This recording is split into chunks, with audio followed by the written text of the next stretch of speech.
Hi, welcome to this tutorial. We left off last time having created this web page and added some styling information to this, and we had done that using this. So today we want to go a notch higher and just have an external file with our styling information. Let's get going. The first thing that I want us to do is I want to introduce something else. I will first of all want us to create our CSS file. That will be simple. Just within the same folder, we create a new file. For this file, we will save it as, I just pressed Ctrl S, or another option will be for you to just come and file, save, and you write the name here. So I will call it style.css. Again, the extension is very important. When we say style.css, we mean we want it to be interpreted as a CSS file, and we said CSS stands for Cascading Style Sheets. So I just save it. It's within the same folder. So I save it. It should appear here, and you can see it's already there. So what I'll do is simply come and take this content that is within the style tag, cut it and paste it here, and then we can try to make it look better. Now moving back that way, I'm just using Shift and the Tab key. If I want to move it forward, I just use the Tab key like that. If I want to move it back, Shift and Tab. It's a shortcut. So I can save that. With Sublime Text, if you want to know that you've saved the document, you can look at this. When you see this close button, it means that you've saved. But if you see that circle, it means the document is not saved. So I want to remove this, and then I save. Ctrl S. You can see it is now saved. Now we want to add a declaration here, and this will be doc type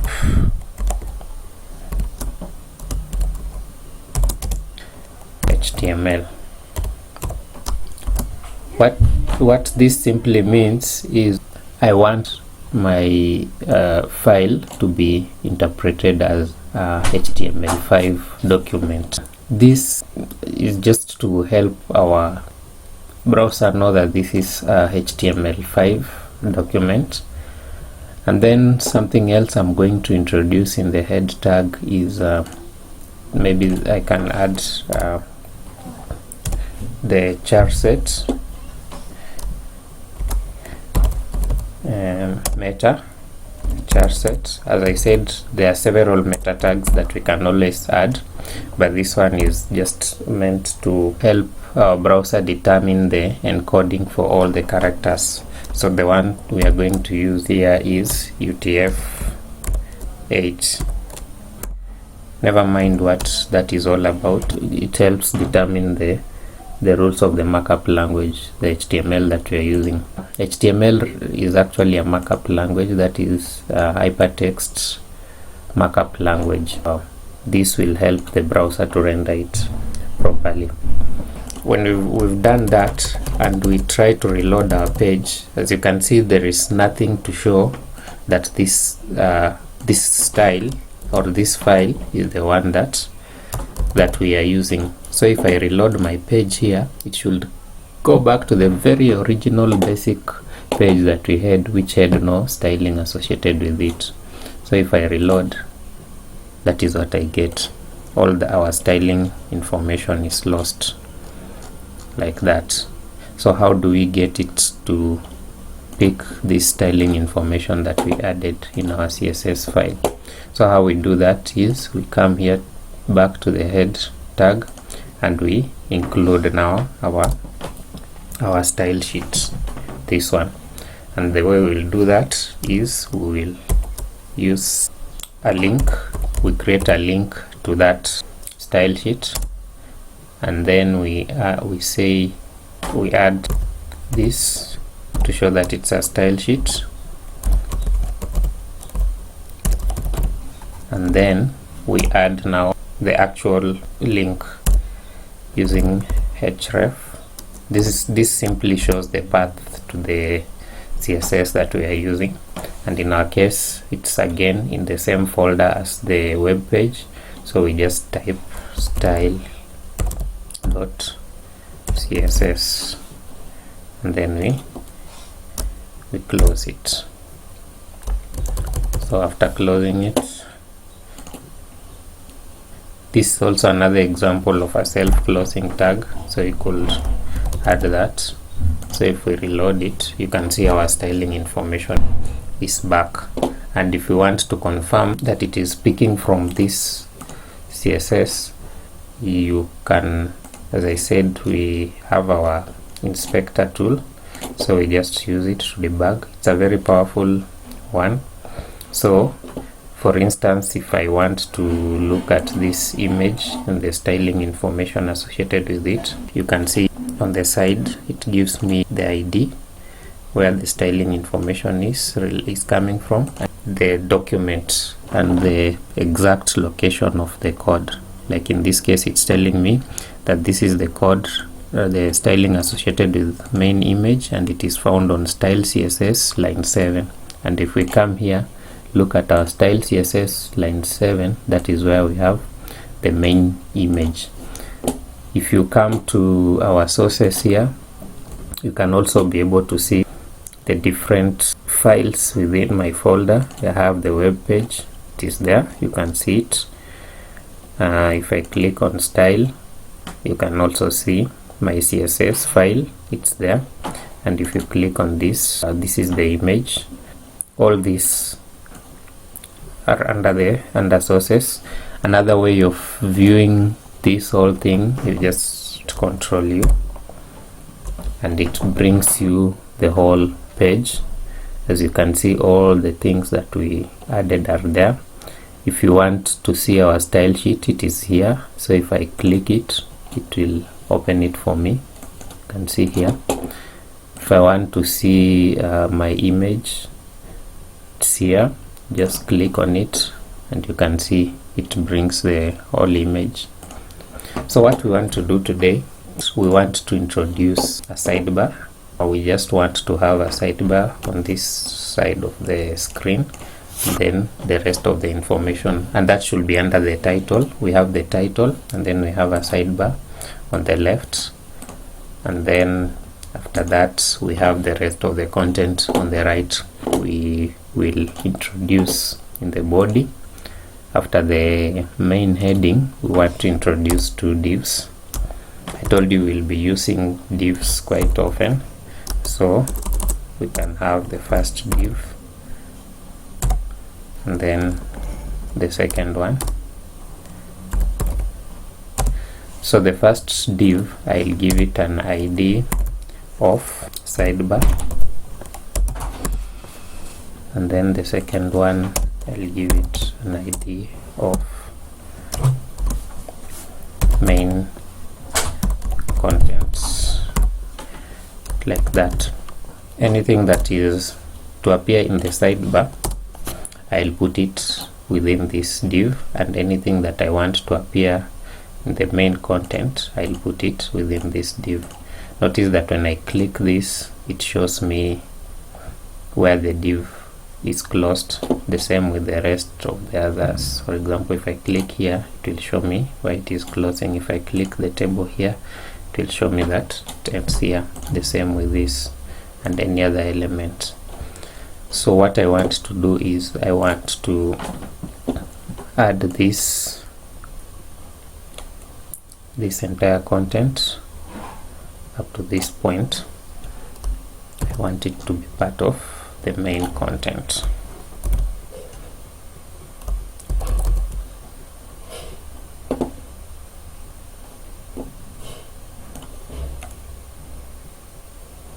Up to that point. Then this one I'll do that. And then for the sidebar, I want to get additional, so this one you can have it as let's change this to H2.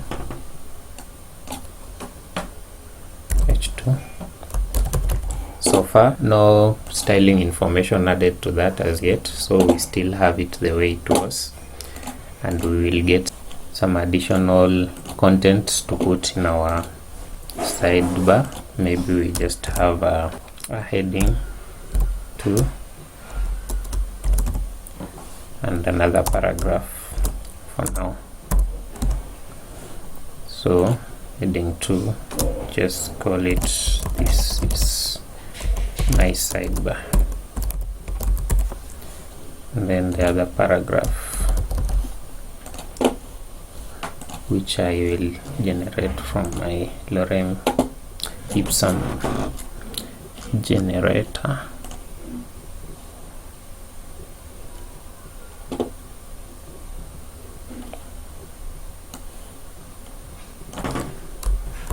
And get it from there and just have it here. So still it will be added, but our formatting will still be the way it was previously, because we've not added any specific information to that. I'll come and now add styling to the sidebar, this ID. I come and say sidebar, can add it anywhere, so you can come and say sidebar, and then what I want its width to be, say, 350 pixels.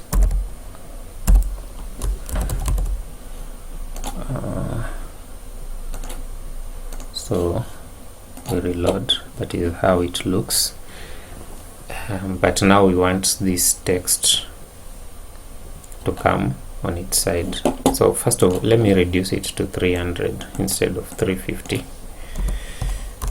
It's looking a bit big. No, but I think it's still okay. No, let's reduce it to 300 like that. But now I want this one to come on its side. So the way I'll do that is to add here float left, and then I reload, so you can see that it has come as we had wanted, but you can see again it's not looking very nice. The alignment is not okay, and also the spacing between this and this. So what we'll want to do is I will want to first of all justify text, justify. So if we reload, you can see it's now justified, but again it's too close to the margin. So the way we'll do that, we can add what we call padding. Padding is the space between between the margins and the text. So like in this case, we want this space to get in a little bit, and again just the same way as the way we did it with the margins. There are several ways of doing it. So you can specify padding for all the sides, that is top, bottom, right and left, and that we can do by just say we want a padding of 15 pixels all round. If we do that and reload, you can see there is some space here, and there is some space that has been added on this side. There is space that has been added on the top, but that may not be very conspicuous, and same to the bottom. And the way we can confirm that again is by inspecting. So it's just by inspecting. When you click on sidebar, you can see that all that information we added is here. So we can reduce this. You can reduce, when you've clicked on it, you can reduce it using the arrow keys, either top or bottom. So as you can see, when we reduce the padding, that's what happens. When you increase it, it can go actually up to negative. As we increase it, it increases. So we could choose to have the padding only on the left, and that we can do by just saying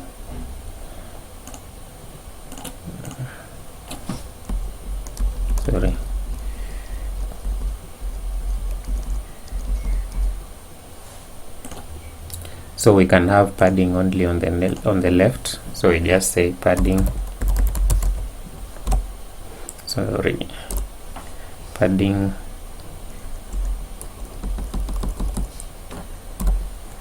left, that will be 15 pixels. You can see only the left has had it. We could still change this, we could still have padding only on the right.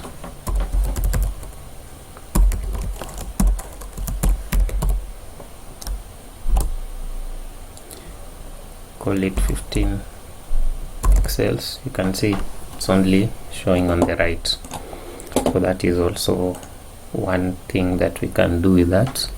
So we also want to have its height. Let's give it a height of say 700 pixels. Yeah, so when we do that, there we go. And then the main content, we also want to reduce its width. Should come somewhere towards the inside, and we also want to justify its text, so just come and add, it was called main content, here it is, just come and add it here, main content, and then we give it a width of 500 pixels. Let's see how that looks.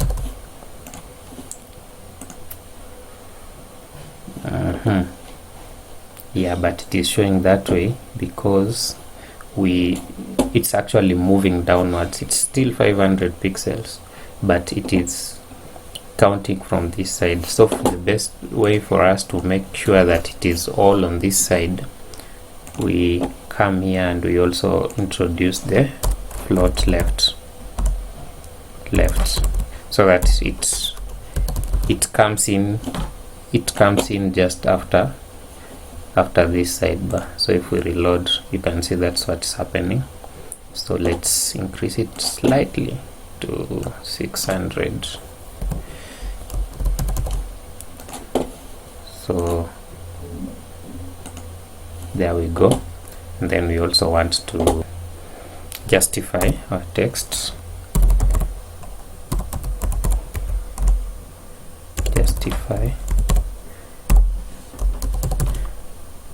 So there we go.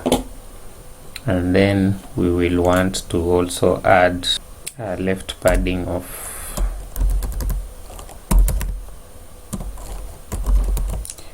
around 15 pixels. Then when you do that, you can see it's moved. And then we would want to add at least a line to separate the two on this side. So the way we'll do that, we can put a border on either this sidebar or this one, a border to the right of this one or a border to the left of this one. I would prefer to go with a border to the right of this one.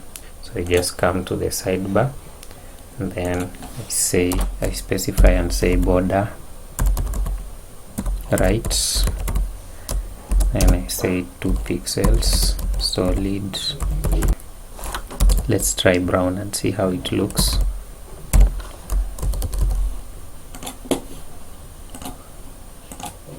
Yeah, so you can see we have a border on the right which separates this from this. Yeah, so that was about the external CSS, and we are having it on a separate file. So thank you for watching. In the next video, I'm going to introduce JavaScript. See you then, and thank you for watching. Remember to subscribe to our channel.